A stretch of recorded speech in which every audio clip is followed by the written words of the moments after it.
Okay, so this is a follow-up on my two scrap machines that I bought for parts. Obviously you can see this is the machine that really is scrap and was mechanically very worn. I've taken it apart mostly and it would be rebuildable, no problem. You would have to scrape in the x-axis, but you know, how many machines can you want to have? So as you can see, it's pretty naked at this point in time, and I will still be removing the main spindle and all the odds ends, but the main castings and stuff are going to go into the scrap.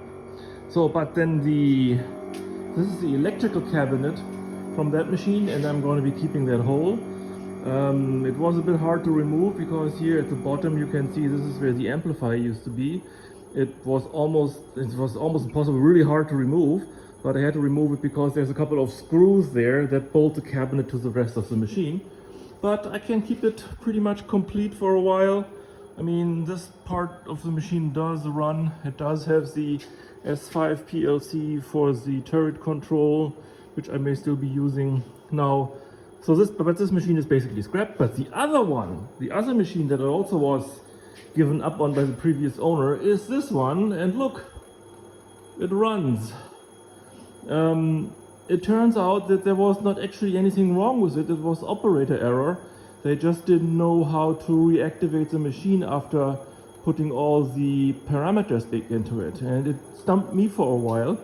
But then I remembered that I've had this before, and I remembered a handwritten note that I had found with another machine. This is the note.